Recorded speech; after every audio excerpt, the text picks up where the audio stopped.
The meeting will come to order. This is Adventures Abridged. My name is Zach. The story you're about to hear was created almost entirely by improvisation during a Dungeons & Dragons campaign over the course of 2 years, and at the time of this recording, that same adventure is still taking place. You don't need to know anything about D&D to be able to enjoy this story. But if you want to see the gameplay where it was developed in real time, you can find all of our sessions on YouTube and in podcast form via the links in the description. The Nobodies, Chapter 2.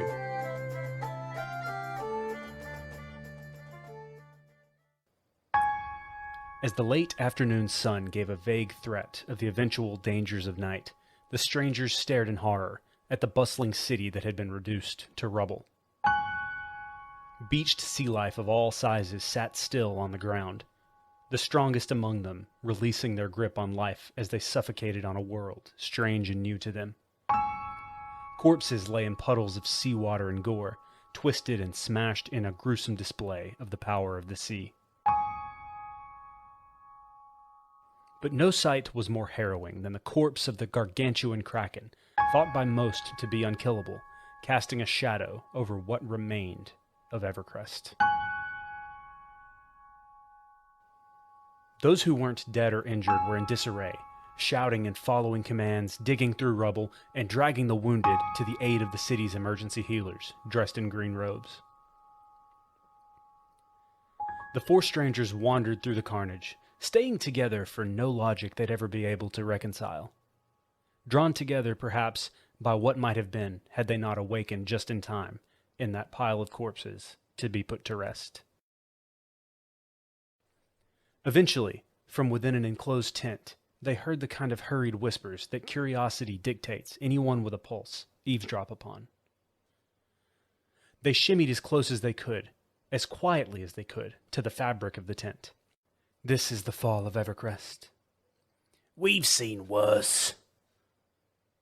"King Tamarind has drowned. Marauders have invaded the palace. No one can get in or out to revive him, I assure you. No kingdom has ever survived worse." The young kobold lost his balance and tumbled into the tent, ripping the fabric and tearing it down around him. One of the men inside, a tiefling, drew a sword. Your healing potions are here," Augustus said, unclipping the glass vials from the belts on his shell. "Did someone order healing potions?" "Stand down," said the other man. "We're well past that." The tiefling sheathed his sword in a grunt and stormed out of the tent. The other man was human. He had brown hair that would likely have been tidy on any other day, and he sat at a table on a wooden stool with a smattering of scrolls, letters, and maps laid out in front of him. "I am Steph Copal," he said. "And you are?" "Nobody important," said Pearce bluntly, turning on his heel. "Wait. You look mostly capable. I presume you heard what we were discussing, yes?" "Something about marauders," said Kess, "and the fall of Evercrest, and that the king is dead." "Everything." "I don't command fighters or soldiers," Steph said, gesturing to his uniform. "We resolve issues peacefully and provide aid. But I'm desperate, and frankly, anyone with the gall to eavesdrop on government officials is someone who lives in search of treasures. Is that correct?" "I'm listening," Pearce said. "I don't know how familiar you are with divine magic, but it requires an exquisite diamond to bring someone back from death. None are kept in the palace. Tam has always insisted that such a display of riches is unbecoming to a king of his people." Kess noticed the familiar usage of the king's name. "You're close with him," she said. It wasn't a question. "Very. But, as I said, what few diamonds the royal family possesses are located in a hidden safe in an abandoned bathhouse north of the docks." "How do you know we won't get into the vault and just fucking take everything inside?" Pearce demanded. "A king will be in debt to you. Do you not think that to be far more valuable than anything you could take?"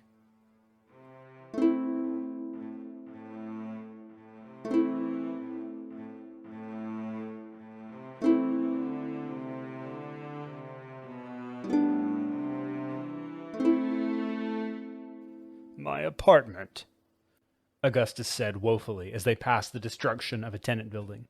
He had broken the long silence that these unlikely co-workers had been traveling in for half an hour. So, Kess said, her ears hot with discomfort. Do you all have names? Nope, said Pearce, blowing water out of the chamber of his pistol. I'm Q, said the kobold. He pointed to the skull affixed to his head. This is Mom. They all stared at Q. We'll unpack that later, I'm certain, said the turtle. I'm Augustus. I'm Kess. Pearce sighed and holstered his weapon. Pearce. How many people do you think are, Kess stammered. How many do you think didn't make it? I'm less concerned with how many and more concerned with who, said Pearce. I can think of a long list of people I'd be glad to see a corpse of. Eventually, Kess, Pearce, Q, and Augustus reached the shoreline, which was substantially higher than it had been only a few hours before. All that was visible of the bathhouse they'd been sent to search was the peak of its roof. Augustus uttered an incantation, which allowed them to walk atop the water as though it were sand. It was decided that Pearce, with his curious weapons, and Q, with his vehement hatred of water, would stay on the roof and keep watch while Augustus and Kess searched the flooded bathhouse below. Augustus dove in the water with little fanfare and a lot of splash. Kess paced nervously before, in a blink, her humanoid body gave way to that of a giant white crab. Q screamed and dove behind his new friend Pearce for protection. Inside, Kess and Augustus found a flooded room full of floating furniture and artwork, as well as a trapdoor. They assumed that whatever had been concealing it was floating debris. With a mighty claw, Kess shoved the trapdoor open. The pair of them were swept up in a forceful current and slammed into the frame of the trapdoor as the pressure of the water forced them inside.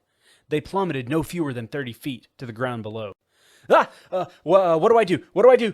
Kess cried, now back in her changeling form, slipping and sliding on ornate tile flooring as water from above rushed inside. No fret, said Augustus. With a wave of his paw, a cube of water froze solid in the door, ceasing the flow. This room was massive. Marble columns and hand-laid tilework decorated the floors and the walls. At the very end of the room, a large metal door stood between two ancient suits of armor. Kess had spent enough time around nobility to be familiar with vaults such as this. Certain there would be some kind of trap, she tiptoed across the room, watching carefully for any sign of trouble. Eventually, when she found none, she reached for the door. The second her hand made contact with metal, a sickening, rusty creak stopped her. With hefty slams, the suits of armor stepped forward toward her. Unsheathing their great longswords, they swung, dealing hefty blows to both Kess and Augustus. Kess screamed again. Reflexively, she morphed into the first creature she thought of, a giant frog that looked not unlike her. Augustus muttered a spell under his breath. Beside his new frog friend, a giant hand made of sand and dirt burst forth from the ground, shattering the tilework into shards. The hand slammed twice into one of the suits of armor, effectively flattening it like a thin metal can. The other Hollow Knight retaliated by attacking the hand with its sword, disintegrating it into a lifeless mound of dirt. Triumphant, the living armor turned toward Kess the frog. "Blip!" she said, snapping out her tongue as if to catch a fly. She wrapped her tongue around the construct and yanked it into her mouth. With a clanking of metal loud enough to compete with the loudest dwarven forges, she chewed the rusty armor until it was twisted and decimated, and spat it back out on the floor. 1, 2, 3, fuck! Said Pearce, growing frustrated with the paddleball's lack of cooperation. 1, 2, fuck! Can I have that back? Asked Q. Wait your fucking turn. Beneath the waves, Kess and Augustus swung open the door to the vault after their triumphant victory. Well, shit, said Kess.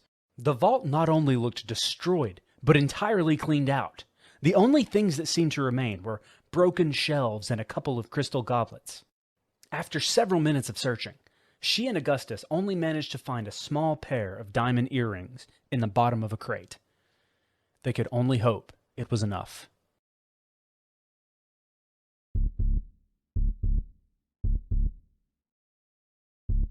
As Kess and Augustus swam out of the bathhouse to rejoin their vigilant watchmen on the roof, there was a glimmer, a refraction of copper from one of the day's last beams of sunlight that caught her eye.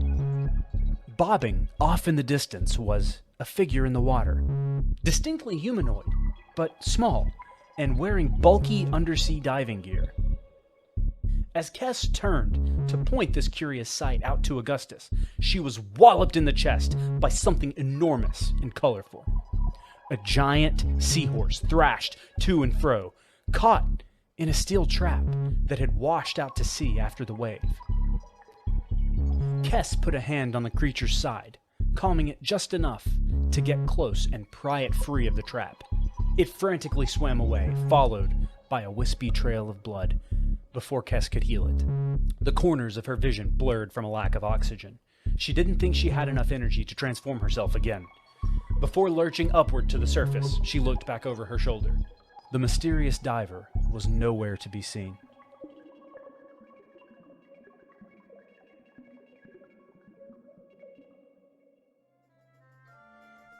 This concludes Chapter 2 of Adventures Abridged. The ongoing stories of the Nobodies can be found via links in the description. New sessions are broadcast every other Wednesday. Meeting adjourned.